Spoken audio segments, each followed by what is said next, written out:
Hey, my name is Propaganda. Around junior high was probably like when I got serious with the faith and just kind of knew that, okay, I believe that Christ is God's son and he died for my sins. That's my only hope for salvation. That was around like junior high. But I guess with music, like I've always kind of been a hip hop, just kind of head, like, and I never really saw the disconnect because like it was just, again, like Christ was just a normal part of life, just like hip hop was. Somebody told me after my first record release that I was a Christian rapper. Like I didn't even know what that was. I was like, oh, word, okay, great. I like to tell stories. I think that like, it's the preacher's job to laser direct, rightly divide the scriptures, and my job as a believer is to do that. But as an artist, I think my job is to illustrate the truth. It's to do it in a creative way. One of my favorite authors is a dude named Francis Schaeffer, and he has a thing called How Then Shall We Live in other books. He deals with a lot of times just with the role of the artist in the culture, and one thing that he says, especially as a believer, is you're defending beauty, truth, and righteousness through the arts, and that's kind of what I feel like my role is. So in being excellent in what I do, and being a face-melting artist, and knowing what I'm talking about, understanding the culture, understanding the faith, understanding the scriptures, and being able to in my particular instance, laser pinpoint the story of the listener. I think that I'm doing my role in the culture. That's the main place where your faith is played out, is on your block, and in your talents. So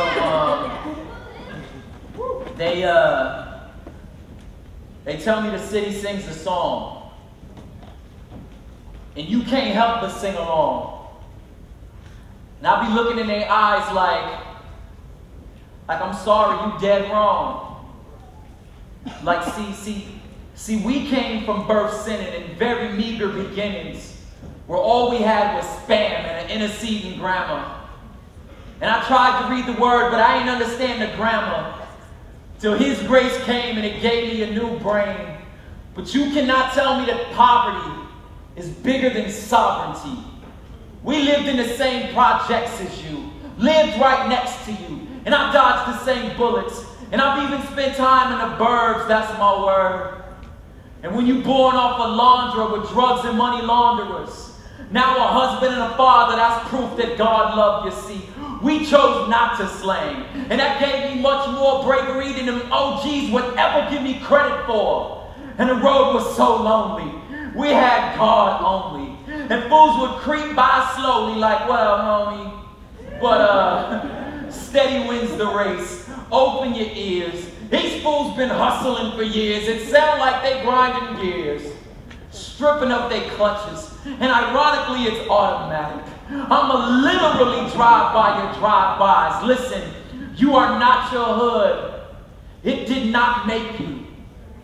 We are proof. You ain't gotta conform. I know that road is so lonely. But you cannot tell me it's impossible to exit these cities' mosh pits scarless. You ain't gotta sing along. See, she came from birth sinning in very meager beginnings, where she shared a bed with her sister till 18. First out of high school, first out of college, childhood a nightmare. Now she's up out of there. A simple girl, beautiful, complex. Her complexion is quite similar to Incan or Mayan, and her speaking reminds him of her time in East Los, a reformed chola loca, working on her PhD. Like you think I'm playing, man, I'm from HP, Baco, by way of Acapulco. Could crush a man lesser. Elementary school off of Fur in Manchester. Thank God he blessed her. I'm like, listen, you are not your hood. We are proof. And I know the road is so lonely, but you cannot tell me it's impossible to exit these high school mosh pits scarless. You ain't gotta sing along.